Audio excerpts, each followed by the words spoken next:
ትልቁ አለማወቅ አለመጠየቅ እንጂ መጠየቅ አለማወቅ አያስብልም። መጠየቅ ለማወቅ መንደርደር፣ ጥበበኛ አዋቂ ብልህ ሆኖ ለመኖር መንደርደሪያ ነው መጠየቅ። አለመጠየቅ ነው አለማወቅ። ረቡዕና ዓርብ አይጾሙም። በልደትና በጥምቀትም ጊዜ ልደትና ጥምቀት ረቡዕንና ዓርብን ይዘው ከዋሉ ረቡዕና ዓርብ አይጾሙም። ለምን ከተባለ ልደትና ጥምቀቱ እንደ ትንሣኤው ታላላቅ በዓላት ናቸው። የሰው ልጅ ድህነቱ የተረጋገጡባቸው አበይት በዓላት ስለሆኑ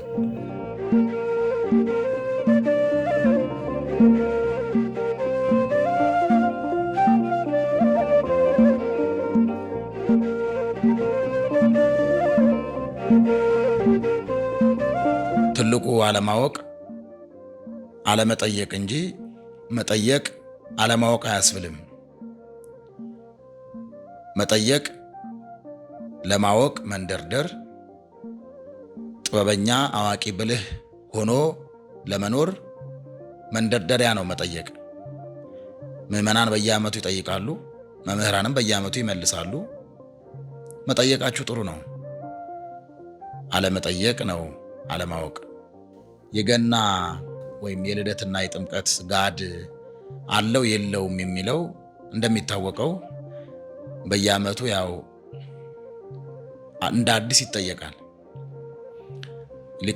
ቀደምት ሊቃውንት እንደተናገሩት ሞት ሕንፃ ላሊበላ ኩለሄ እንግዳ እንዳሉት በቅኔ ሞትና የላሊበላ ሕንፃ ሁልጊዜ አዲስ ነው እንዳሉት ዛሬም በየዓመቱ ልደትና ጥምቀት በመጣ ቁጥር ጋድ አለው የለውም እንላለን። የተማርነውን የተረዳነውን ግን የበለጠ ለማስፋት መጽሐፍትን ማንበብ፣ መምህራንን መጠየቅ አግባብነት አለው። የሆነ ሆኖ የልደትና የጥምቀት ጋድ ወይም ገሃድ አለው። ሁለት ቃላት ናቸው። ጋድ ማለት ለውጥ ማለት ነው፣ ወይም ምትክ ማለት ነው። ገሃድ ካልን ደግሞ መገለጥ ማለት ነው። መገለጥ መታየት ማለት ነው። ጋድ ለውጥ ስንል ልደትና ጥምቀት ረቡዕና ዓርብ በሚውሉበት ሰዓት ዋዜማው ላይ ይጾማሉ። ምክንያቱ ለምን ከተባለ በጥምቀት እና በልደቱ ዕለት መጾም ስለማይገባ።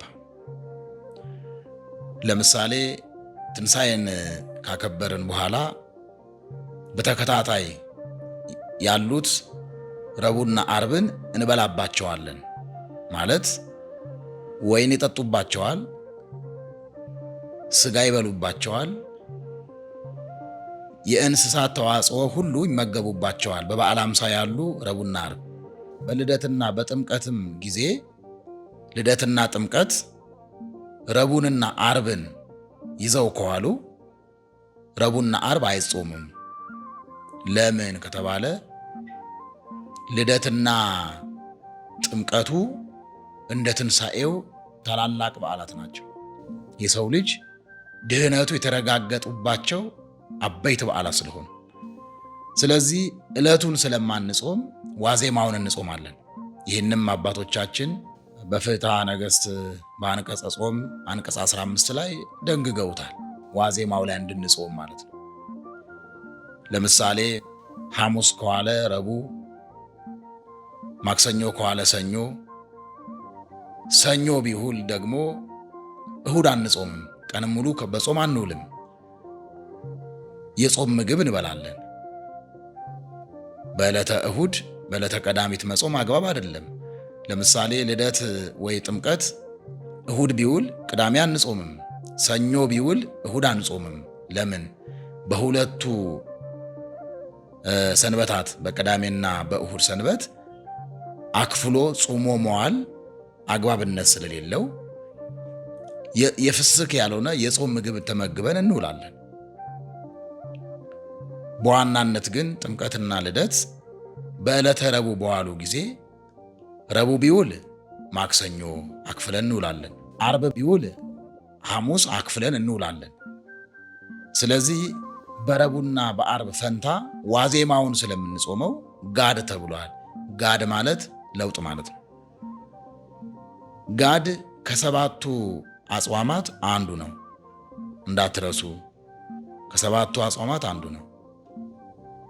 ጾመ ነነዌ፣ አብይ ጾም፣ ጾመ ሐዋርያት፣ ጾመ ድህነት፣ ጾመ ነቢያት፣ ጾመ ጋሃድ ብለን እንደምንቆጥራቸው አንዱ ጾመ ጋሃድ ነው ወይም ጾመ ጋድ ነው።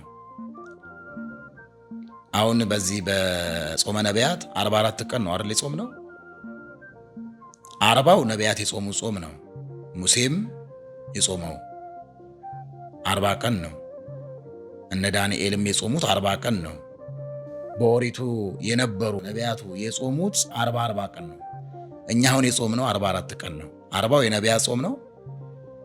3ቱ ቀን የአብርሃም ሶርያዊ ጾም ነው። ሃይማኖቱን የገለጠበት ጾም ነው።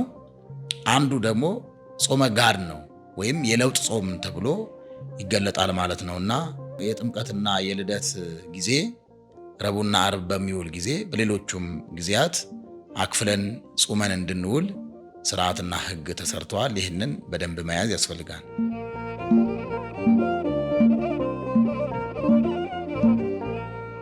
ሊቃውንት አባቶቻችን በትርጓሜያቸው ዥረደሽት የሚባል አንድ ምሁር ፈላስፋ መምህረ ኦሪት እንደነበረ ያው በትርጓሜ ተናግረዋል። በማቴዎስ ወንጌል ምዕራፍ 2 ላይ ተጽፏል።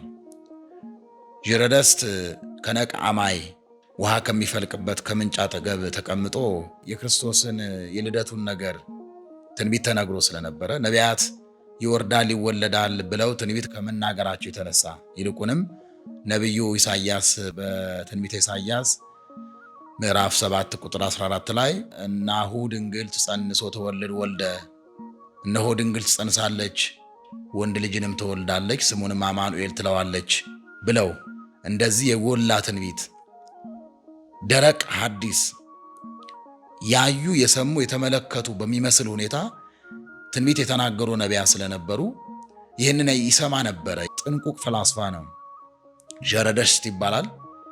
ከምንጭ አጠገብ ተቀምጦ ነቢያት ይወለዳል ይወርዳል ያሉት የእግዚአብሔር ቃል ቀረን ወይስ መቼ ይሆን ብሎ ይመራመር ነበረ።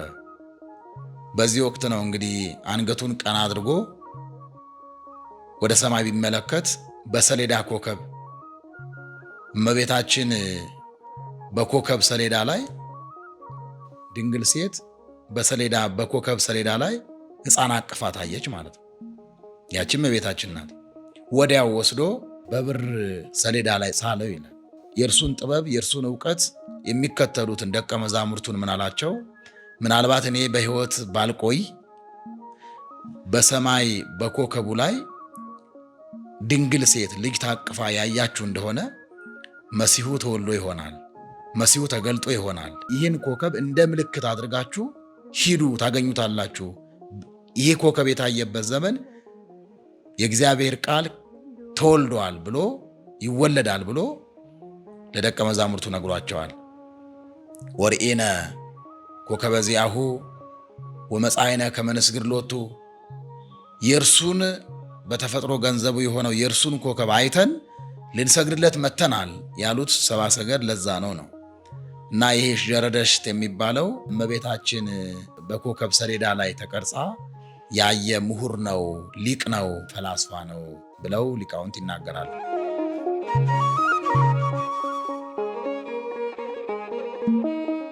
ያለኝ መልእክት እንግዲህ ክርስቶስ ሊወለድ የፈለጋት ቤተልሔምን ነው። ቤተልሔም እንደሚታወቀው የከብቶች ማደሪያ ናት። ንጹሕም አይደለችም። ብርድ ቦታ ነው። ሰውም አይበዛበትም። በአጭሩ ለዮሴፍም ለእመቤታችንም ለሰሎሜም አይመችም። ይልቁንም ለጌታም ለእመቤታችንም የማይመች ስፍራ ነው። ብርድ ያለው ቁር ያለው ቦታ ነው። ካስታወሳችሁ ከብርዱ ጽናት የተነሳ እንስሳት እስትንፋሳቸው ለክርስቶስ ገብረውለታል። አስተማወቅዎ እስትንፋሰ አድግ ወላሂም እንዳለው አባ ሕርያቆስ ላሂም ላም አህያ እዛ ጋ የነበሩ እንስሳት ክርስቶስ በርዶስ ስለነበረ እመቤታችን በርዷቸው ስለነበረ እስትንፋሳቸውን ብለው ገብረውላቸዋል። ከእንስሳቱ የሚወጣውን የሞቀውን አየር ክርስቶስ ተቀብሏል። ቤተልሔም የማይመች ስፍራ ነው ለማለት ፈልጌ ነው።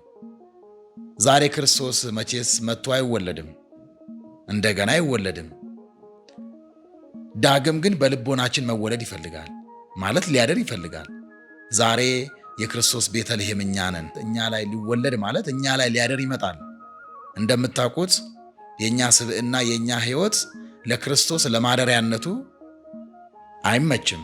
ቤተልሔም አትመችም፣ እኛም አንመችም። ግን አምላካችን ክርስቶስ ሁል ጊዜ በልቦናችን ሊወለድ፣ በልቦናችን ሊያደር፣ በሰውነታችን ሊያደር፣ በሕይወታችን ሊወለድ ይፈልጋል። ዕለት ዕለት በልቦናችን እንዲወለድ ይፈልጋል። እንደ ቤተልሔም የማይመች ስብዕና የማይመች ልቡና ይዘን እንዳንጠብቀው ጥንቃቄ ያስፈልጋል። በዚህ በልደቱ ጊዜ ለክርስቶስ የማይቆረቁር ስብዕና ይዘን መገለጥ ነው።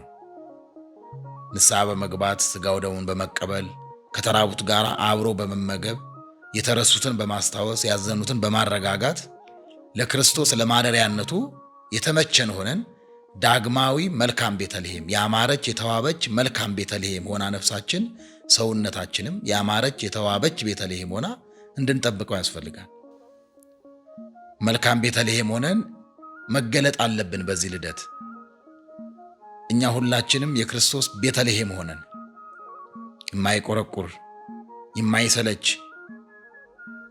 በብርሃን የተከበበ በምግባር በሃይማኖት የተዋበ ቤተልሔም ሆነን ክርስቶስን ልንቀበለው ያስፈልጋል። ነጭ መልበስ የዶሮ ሥጋ መብላት ብቻ አይደለም ልደቱን የሚያሳምረው።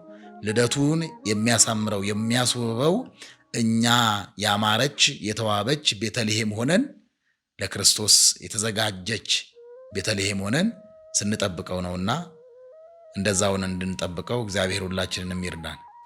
እንኳን በየገዳማቱ ያላችሁ በየአድባራቱ ያላችሁ አባቶች፣ አገልጋዮች፣ ካህናት፣ መነኮሳት፣ ዲያቆናት፣ መላው ኦርቶዶክሳውያን እንኳን አደረሳችሁ።